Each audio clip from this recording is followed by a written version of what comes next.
بسم اللہ الرحمن الرحیم۔ السلام علیکم ناظرین، آج ایک بہت ہی پرانی ایک آپ کو ایک ذکر کروں گا، پرانا ذکر ایک شاید لوگ بھول گئے ہوں یا میرے ساتھ کے جو لوگ ہیں وہ نہ یاد رکھتے ہوں۔ ایک غریب آدمی کا ذکر ہے جس کا نام جو سا تھا وہ بہت بڑا نام تھا۔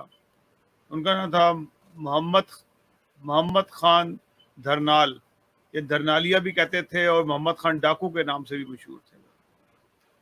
یہ تلگانگ فتح جنگ کا جو علاقہ ہے، اس علاقے کے وادی سون کا علاقہ تھا۔ وہ ایک حوالدار تھے اور وہ فوج کے اندر وہ ایک اپنی پیشہ ورانہ ذمہ داریاں ادا کر رہے تھے۔ ان کو پتہ لگا کہ ان کے بھائی کا قتل ہو گیا۔ وہ گھر آتے ہیں اور اس کو پتہ اس کی رپورٹ جو سی ہے تھانے میں ابھی تک ایف آئی آر نہیں درج ہوئی تھی،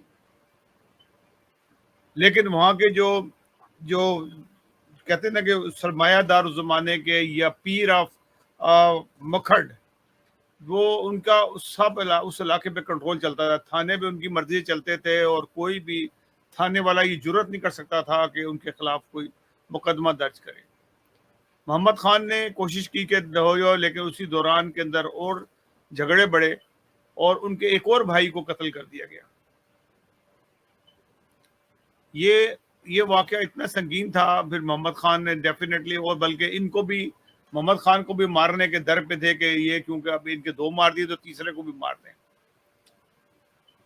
محمد خان نے بڑی کوشش کی نکلنے کی اور پھر مدتوں وہ فرار رہے، کبھی تھانوں میں بند ہوتے تھے، سزائیں ہوئیں، گھر والوں کے ساتھ زیادتیاں ہوئیں اور بہت کچھ ہوا، کیونکہ وہ جو لوگ تھے وہ اتنے مضبوط تھے کہ ان کا بیچاروں کو بس کوئی چلتا تھا۔ پھر آہستہ آہستہ ان کی گرپ مضبوط ہوئی، انہوں نے ایک اپنا لشکر تیار کر لیا اور پھر وادی سون کے اندر انہوں نے ایک باقاعدہ ایک ریاست بنا لی۔ لیکن اس زمانے کے گورنر مغربی پاکستان امیر احمد خان کو بھی ان کی ضرورت رہی، انہوں نے ان کی سپورٹ کی۔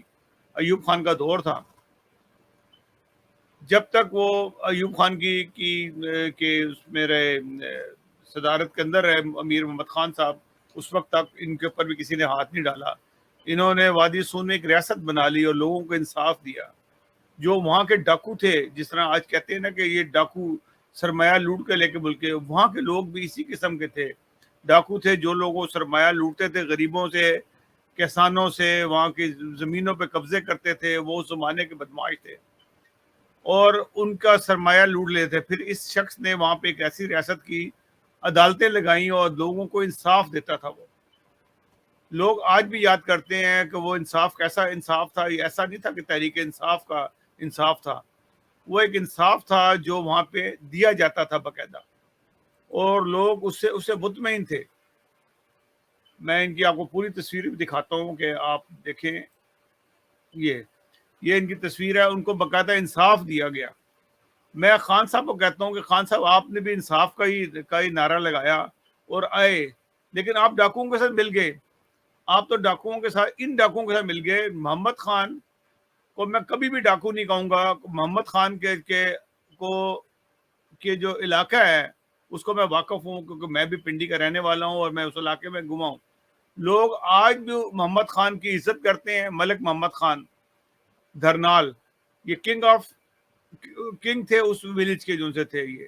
اور ان کو لوگ جو باہر کے لوگ ہیں ڈاکو ضرور کہتے ہوں گے، ان کو پتہ کچھ نہیں ہے، لیکن انہوں نے جس طرح سے ریاست قائم کی، جس طرح سے لوگوں کو انصاف دیا، وہ اس کی مثال نہیں ملتی۔ لوگوں کو انصاف ملا اور لوگ بہت خوش تھے ان سے وہاں پہ۔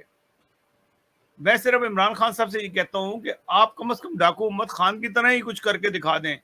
اس کو بیچارے کو ملا، اس کو بعد میں 4 دفعہ پھانسیوں کی سزا ہوئی، لیکن اللہ تعالیٰ نے اسے بچا لیا اور وہ اپنے 29 ستمبر 1995 کو ان کی وفات ہوئی۔ پیپلز پارٹی میں بھی انہوں نے ان کو شامل کیا اور بے نظیر کے جلسوں میں اکثر وہ تقریریں بھی کیا کرتے تھے۔ محمد خان کو کبھی بھی کوئی جو شریف النفس ہے، جو اس علاقے کے لوگ جانتے ہیں، وہ ڈاکو نہیں کہیں گے۔ ڈاکو وہ لوگ کہیں گے، دیکھیں آپ کوئی بھی کسی کا نام لے دیں، بدنام کر دیں، اور اس نے صرف قصور کیا تھا کہ جب پولیس نے ان کو انصاف نہیں دیا، حکومت نے انصاف نہیں دیا، تو انہوں نے بندوق خود اٹھائی اور اپنا انصاف خود لیا، انصاف لیا، اپنے بھائیوں کا بدلہ لیا، اپنے گھر کا بدلہ لیا، اپنا بدلہ لیا. یہ ڈاکو نہیں ہے، کیونکہ جب حکومتیں انصاف نہ دیں، پولیس انصاف نہ دیں، پولیس تو وڈیروں کے اور ان کے ہاتھوں میں کھیلتی ہے ہمیشہ سے. تو انصاف لیے. میں یہ نہیں کہتا لوگوں کو کہ آپ ضرور اسی طریقے سے کام کریں، لیکن یہ مثالیں بنتی ہیں. یہ 55-60 سال پرانی کہانی ہے، اور ایک مثال بنتی ہے کہ کس طرح سے انصاف دیا. آج جو پاکستان میں ہو رہا ہے، ظلم پہ ظلم ہو رہا ہے.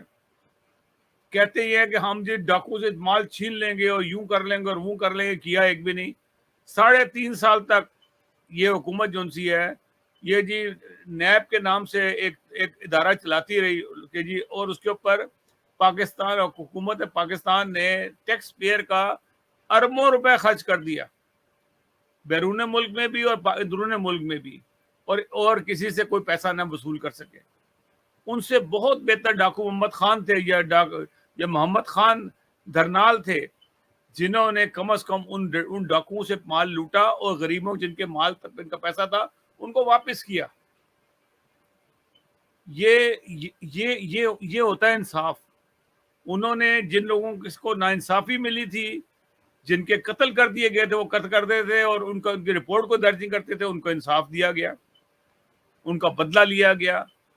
کیونکہ انہیں اس نے ریاست کر دی تھی. جب ایک آدمی بغاوت پہ آ جاتا ہے، بغاوت نہیں کہتے وہ، اس نے اپنا حق لیا وہاں ان سے، اور حق لینے والے ایسے ہی کرتے ہیں. اور پھر اس کے بعد ان کو گرفتار ہوئے، وہ زخمی ہو گئے، ان کو تقریباً 150 سال کی سزا ہوئی ان کو، اور 4 بار پھانسی کی سزا ہوئی. پھر ہائی کورٹ نے ان کو 2 سال 2 پھانسیاں معاف کر دیں. جب فائنلی پھانسی ان کو ہونے لگی، اس سے 5 گھنٹے پہلے ہائی کورٹ نے 2 پھانسی بھی ان کی معاف کر دی. پھر بے نظیر کا دور آیا. بے نظیر نے کہا کہ 60 سال سے اوپر کے جو جتنے بھی لوگ ہیں ان کو انہوں نے رہائی کر دی اور ان کی پھانسی کی سزائیں معاف کر دی گئی. تو اس کے اندر محمد خان درنیال جو سے تھے وہ بھی رہا ہو گئے. انہوں نے پیپلز پارٹی کو جوائن کر لیا، اور بے نظیر کے اکثر جلسوں میں وہ تقریریں بھی کرتے تھے. پھر وہ اپنی طبعی موت فوت ہوئے. میں آج بھی ان کو یاد کرتا ہوں کہ اس شخص کے پاس جو ظلم ہوا، کیونکہ میرے ان کی ایک بھائی سے بھی ملاقات ایک دفعہ ہوئی، یہ 74-75 کی بات ہے. انہوں نے سارا واجرہ بھی سنایا. پھر ہم نے پڑھا بھی ان کو. پھر ابھی کچھ عرصہ پہلے ایک شخص سے میری ملاقات ہوئی، اس نے دوبارہ یہ بات کی. تو میرا خیال ہے کہ میں ایک پروگرام کیوں نہ کروں. اس سے تو یہ موجودہ حکومت جو پاکستان کی ہے، یہ اس سے پہلے کی حکومتیں ہیں جو آتے انصاف کے نام سے ہیں اور لوگوں کو حقوق دینے کے نام سے ہیں، وہ تو اور ڈاکے مارتے ہیں. تو اس کا مطلب ہے کہ پاکستان پورے کو ایک محمد خان کی اور ضرورت ہے، جو کم از کم اس ملک کے اندر انصاف، ریئل انصاف لے کے آئے.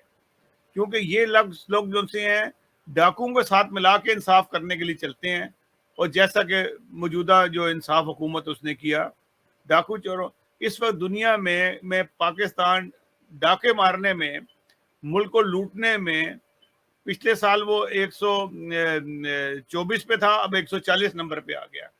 تو اس کو آپ ڈاکہ ہی کہیں گے نا. تو یہ بات سوچنے والی ہے کہ ہمیں تو یہی دعا کرنی چاہیے کہ جیسا کہ محمد خان درنیال تھا، ویسے ہی شخص ہمیں بھی چاہیے جو کم از کم لوگوں کو انصاف تو دے. لوگوں کے قبضے ہوئے میں ان کو ان کے قبضے دلوائے، صرف باتیں ہی نہ کرے. جب آپ کی تحقیق ہوگی پتہ لگا کہ آپ نے کیا ہی کچھ نہیں ہے. تو یہ ساری صورتحال کے اوپر میں صرف اس لیے بات کرنا چاہ رہا تھا کہ میں بڑا دکھی تھا اس بات سے کہ یہ کم از کم محمد خان جیسے سا بھی انصاف نہیں کر سکے. یہ خیر یہ تو بہت دور کی بات ہے. انہوں نے اپنے لیے اور اپنے دوستوں کے لیے سب کچھ کیا. نہایت افسوس کی بات ہے کہ پاکستان جو ہے اس میں مزید قرضوں میں پھنس رہا ہے. جو قرضے لیتے ہیں یہ کھا پی جاتے ہیں اور پاکستان کو کچھ بھی نہیں لگتا. ناظرین، اللہ تعالیٰ کرے کہ پاکستان کو کچھ اچھے لوگ ملیں، قائد اعظم ملے، نہیں تو اور بس سے بس بھی تو محمد خان جیسا ہی آدمی مل جائے جو کم از کم اس ملک میں، ہمارے ملک میں انصاف ہو اور ان ڈاکوؤں سے مال چھین کے عوام میں دے. ناظرین، اگلے پروگرام تک کے لیے اجازت دیجیے گا. اللہ حافظ ناصر. اور اگر میری بتانے میں کوئی غلطی ہوئی ہو تو میں معذرت چاہتا ہوں، کیونکہ یہ پرانی ہسٹری ہے. کسی وقت میں وہ مزید اس کی تحقیق کر کے دوبارہ کروں گا، کیونکہ ایسے لوگوں کو ضرور یاد رکھنا چاہیے. یہ تلہ گنگ اور فتح جنگ کا علاقہ ہے جہاں پہ یہ پیدا ہوئے. پھر وفات بھی ان کی تلہ گنگ کے علاقے میں ہوئی. ناظرین، ہمارا پروگرام اگر آپ کو پسند آئے تو اس کو سبسکرائب ضرور کیجیے گا. اللہ حافظ ناصر.